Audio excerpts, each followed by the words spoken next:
मुनियों का भगवान के अवतार के संबंध में प्रश्न और श्री व्यास जी द्वारा उसका उत्तर। मुनि बोले, पुरुष श्रेष्ठ व्यास जी, आपने भारतवर्ष तथा पुरुषोत्तम क्षेत्र के अद्भुत गुणों का वर्णन किया। उस क्षेत्र के उत्तम महात्म को सुनकर हमें बड़ी प्रसन्नता हुई है।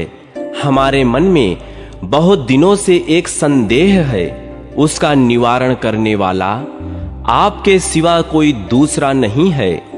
हम भूतल पर श्री कृष्ण, बलदेव और सुभद्रा के अवतार का रहस्य सुनना चाहते हैं। वीरवर, श्री कृष्ण और बलभद्र किस लिए अवतीर्ण हुए थे? वे वसुदेव के पुत्र होकर नंद के घर में क्यों रहे? यह मृत्यलोक सर्वथा निहसार है, इसमें अधिकतर दुख ही भरा है। यह पानी के बुलबुले की भांति अत्यंत चंचल है, क्षणभंगुर है। इसकी भयंकरता इतनी बढ़ी हुई है कि उसका विचार आते ही रोंगटे खड़े हो जाते हैं। ऐसे संसार में उन्हें जन्म ग्रहण करने की क्या आवश्यकता थी? इस भूतल पर अवतीर्ण हो उन्होंने जो जो लीलाएं की, उनका विस्तार पूर्वक वर्णन कीजिए। उनका संपूर्ण चरित्र अद्भुत और अलौकिक है। भगवान संपूर्ण देवताओं के स्वामी एवं सुरश्रेष्ठ हैं और पृथ्वी को उत्पन्न करने वाले तथा अविनाशी परमात्मा हैं। उन्होंने अपने दिव्य स्वरूप को मनुष्यों के बीच में कैसे प्रकट किया? जो भगवान संपूर्ण जंगम प्राणियों की गति हैं, वे मानव शरीर में कैसे आए? इसे देवता और दैत्य भी बड़े आश्चर्य की बात मानते हैं। महामुने, आप भगवान विष्णु के आश्चर्यजनक अवतार की कथा सुनाइए। भगवान के बल और पराक्रम विख्यात हैं, उनके तेज की कोई माप नहीं है। वे अपने अलौकिक चरित्रों के द्वारा आश्चर्य रूप जान पड़ते हैं। आप उनके तत्वों का वर्णन कीजिए।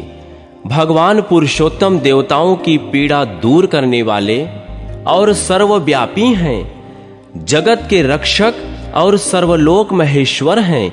संसार की सृष्टि, पालन और संहार सब वे ही करते हैं। वे ही सब लोगों को सुख देने वाले हैं।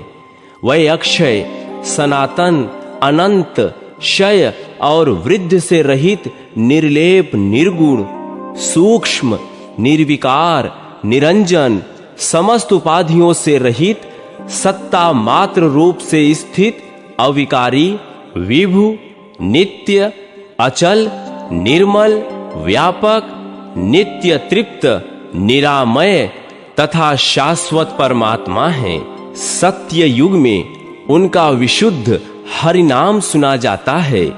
देवताओं में वैकुंठ और मनुष्यों में श्री कृष्ण नाम से विख्यात हैं। उन्हीं परमेश्वर की भूत और भविष्य लीलाओं को, जिनका रहस्य अत्यंत गहन है, हम सुनना चाहते हैं। व्यास जी बोले, जो संपूर्ण देवताओं के स्वामी, सबकी उत्पत्ति के कारण, पुराण पुरुष, सनातन अविनाशी, चतुर्भुज स्वरूप, निर्गुण, गुण रूप, परम महान, परम गुरु, वरेण्य, असीम, यज्ञांग और देवता आदि के प्रियतम हैं, उन भगवान विष्णु को मैं नमस्कार करता हूँ, जिनसे लघु और जिनसे महान दूसरा कोई नहीं है।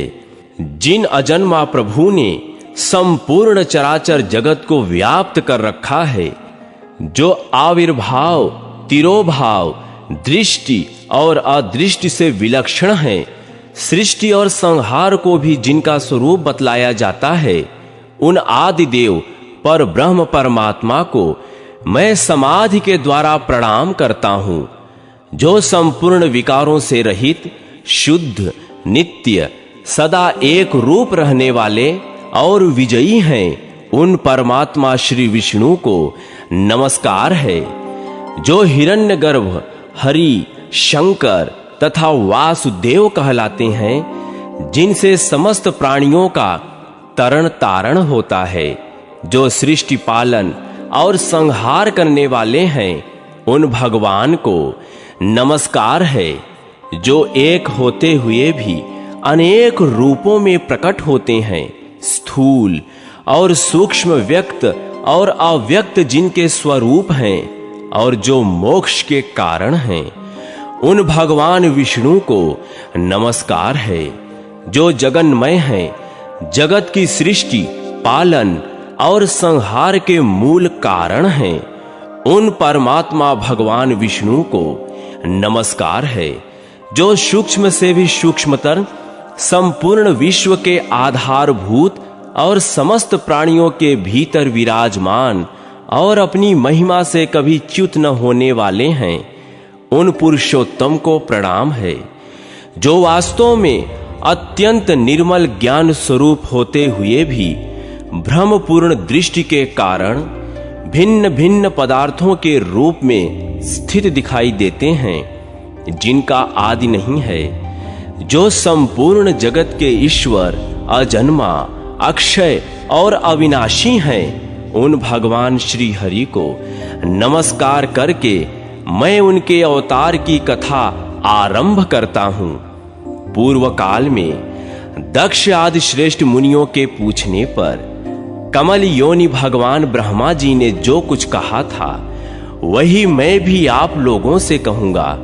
जो अपने चारों मुखों से ऋक्, साम आदि चारों वेदों का उच्चारण करते हुए तीनों लोकों को पवित्र करते हैं, जिनका प्रादुर्भाव एक कारणों के जल से हुआ है, असुरगण जिनके यज्ञों का लोप नहीं करते, उन भगवान ब्रह्मा जी को प्रणाम करके मैं उनकी कही हुई कथा आरंभ करता हूं। जिन्होंने सृष्टि के उद्देश्य से धर्म आदि को प्रकट किया है, उन अव्यक्त जन्मा ब्रह्मा जी के संपूर्ण मत का ही मैं वर्णन करूंगा।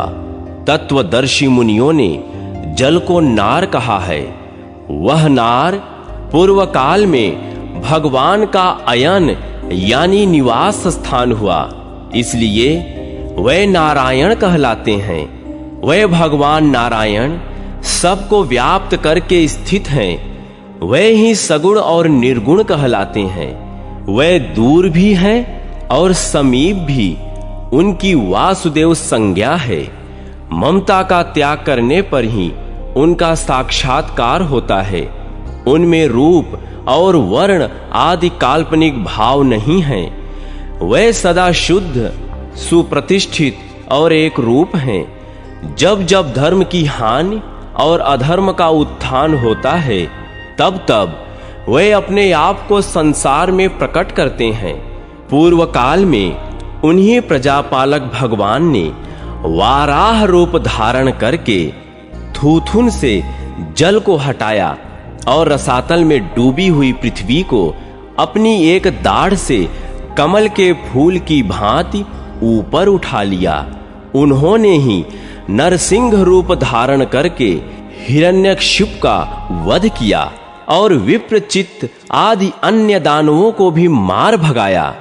फिर वामन अवतार लेकर माया से बलि को बांधा और दैत्यों को जीतकर तीनों लोकों को अपने 3 पगों से ही नाप लिया।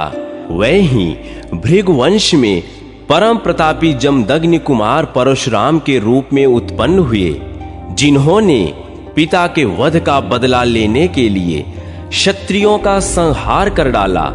उन्हीं भगवान ने अत्रि कुमार प्रतापी दत्तात्रेय के रूप में अवतीर्ण हो महात्मा अलर्क को अष्टांग योग का उपदेश दिया। त्रेता में दशरथ नंदन श्री राम के रूप में प्रकट होकर उन्होंने ही त्रिभुवन को भय देने वाले रावण को युद्ध में मार गिराया। प्रलय काल में जब सारी सृष्टि एक कारणों में निमग्न हो गई, उस समय देवताओं के भी देवता जगतपति श्री विष्णु 1 सहस्त्र युगों तक शेषनाग की शैया पर सोते रहे। वास्तव में वे योग निद्रा का आश्रय ले अपनी योग महिमा में स्थित हो गए थे।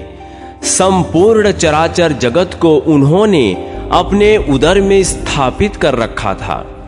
जनलोक निवासी सिद्ध और महर्षि उनकी स्तुति करते थे। उसी समय उनकी नाभि से एक कमल प्रकट हुआ, जो दिशा रूपी पत्रों से सुशोभित, अग्नि और सूर्य के समान तेजोमय और पर्वत रूपी केसरों से अलंकृत था। सुवर्णमय मेरुगिर उसका किंजलक यानी केसर का मध्य भाग था। वह कमल ही पितामह ब्रह्मा जी का सुंदर गृह था। उसी में 4 मुखों वाले देवाधिदेव ब्रह्मा जी प्रकट हुए। उस समय भगवान विष्णु के कानों की मैल से 2 महाबली और महापराक्रमी दानव उत्पन्न हुए, जो ब्रह्मा जी को मार डालने के लिए उद्यत हो गए। उनका नाम मधु और कैटभ था। भगवान ने समुद्र रूपी शयन गृह से उठकर उन दोनों दुर्धर्ष दैत्यों का वध किया। ये तथा और भी भगवान की असंख्य लीलाएं हैं, जिनकी मैं गणना नहीं कर सकता।